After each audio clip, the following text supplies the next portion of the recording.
बच्चों के लिए 5 साल की उम्र तक शुरुआती हस्तक्षेप महत्वपूर्ण है।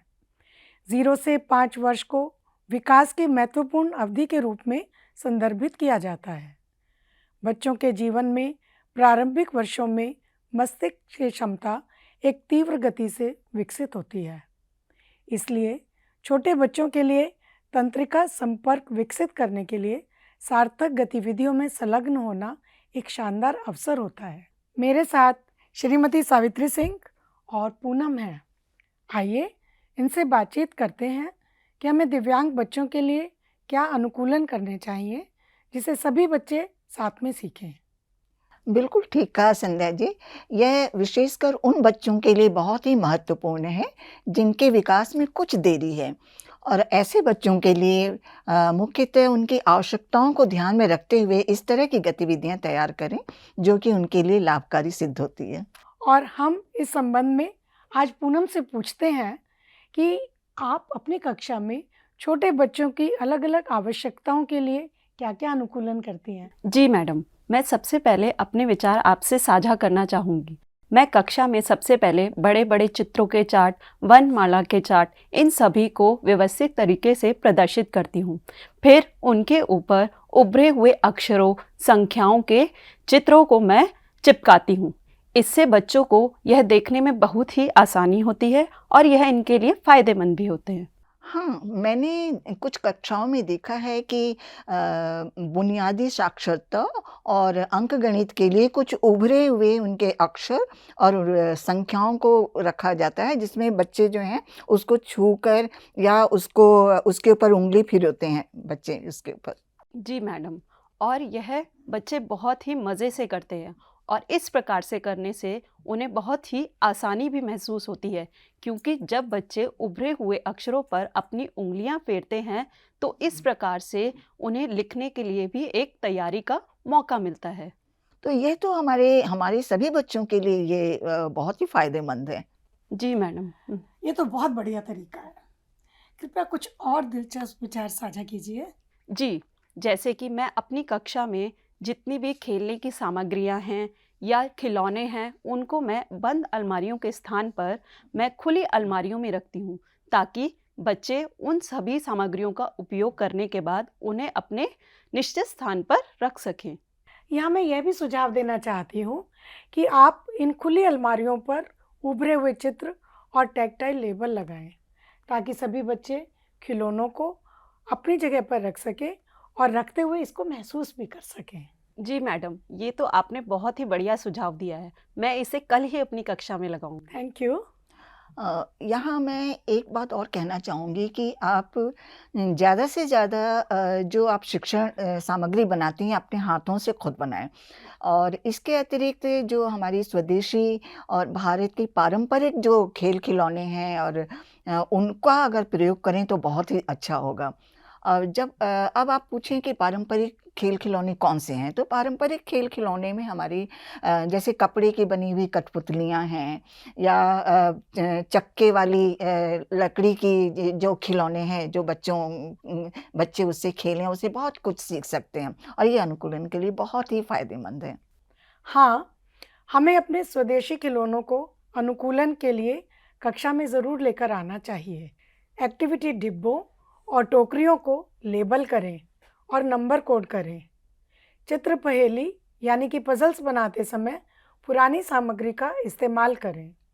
खिलौनों की नंबर कोडिंग करते समय टैक्टाइल सामग्री का उपयोग करें। हाँ, ये बहुत अच्छा सुझाव है।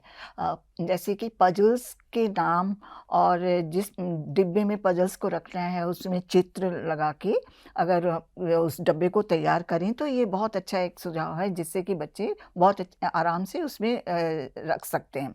इसके अलावा उस डिब्बे में पज़ल्स के कितने टुकड़े हैं, टुकड़ों की संख्या भी उसमें लिखी जा सकती है।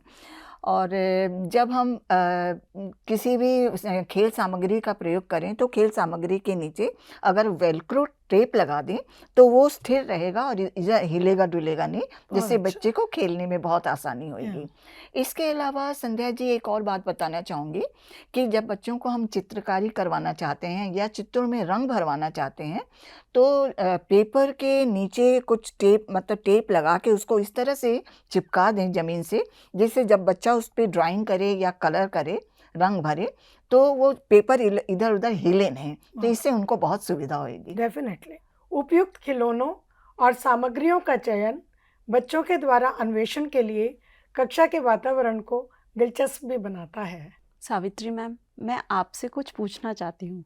दरअसल मेरी कक्षा बहुत ही छोटी है। आप मुझे कुछ इस प्रकार के सुझाव दीजिए, जो बच्चे चलने में कठिनाई महसूस करते हैं, मैं उनके लिए क्या कर सकती हूँ?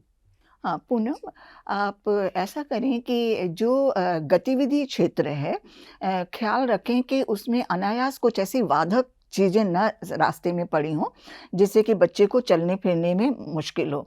तो गतिविधि क्षेत्र बिल्कुल ही साफ़ हो और जो भी जितने खिलौनों की ज़रूरत है, वो ही निकाले जाएँ और रास्ते में कोई भी ऐसी चीज़ें न रखें, टकरा सकता है बच्चा जिससे। तो उसको अवॉइड करने के लिए बिल्कुल साफ़ बिल्कुल जगह रखें।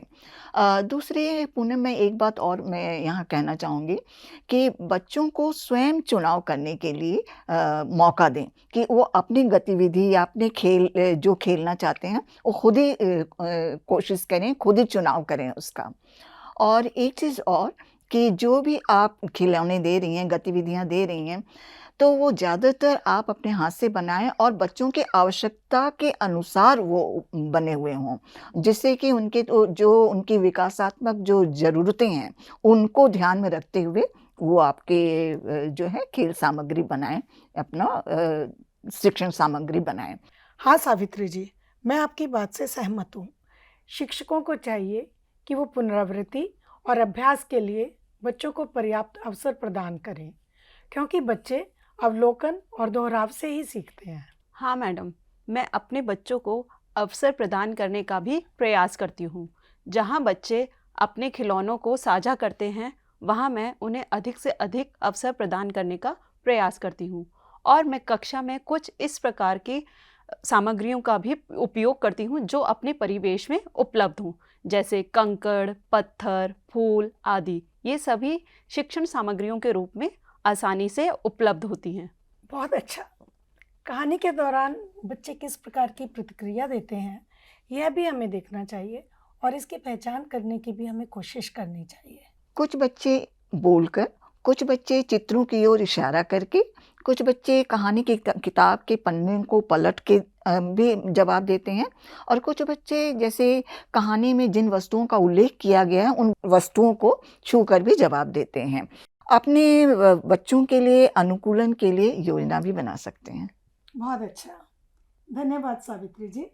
धन्यवाद पूनम। तो आपने सीखा कि खिलौनों और खेल सामग्री को कैसे संशोधित किया जाए, जैसे कि एक उभरी हुई आकृति देना या एक बनावट को जोड़ना, ताकि बच्चे उसे छू सकें, महसूस कर सकें और पहचान कर सकें। बच्चों को समझने के लिए सरल शब्दों, चेहरे के भाव और हाव भाव का प्रयोग करें। पजल्स और इनसेट बोर्ड में बच्चों की पकड़ बनाने के लिए नॉब्स होने चाहिए। गतिविधि के आसान अवलोकन के लिए छोटे समूह में खेल प्रदान करें। ओपन एंडेड गतिविधियाँ, कहानियाँ और खेल सामग्री प्रदान करें जो बच्चों की सोच को प्रोत्साहित करने में मदद करे। कक्षा में अनुकूलन के लिए शिक्षक कुछ संशोधन कर सकते हैं, जैसे शिक्षण अधिगम रणनीतियों में, कक्षा के भौतिक और सामाजिक वातावरण में और शिक्षण अधिगम सामग्री में। प्री स्कूल और आंगनवाड़ी परिवेश में छोटे छोटे बदलाव करें जो सभी बच्चों के अनुकूल हो। क्या आप हमारे छोटे बच्चों के लिए किसी अन्य अनुकूलन के बारे में सोच सकते हैं? ज़रूर सोचिए।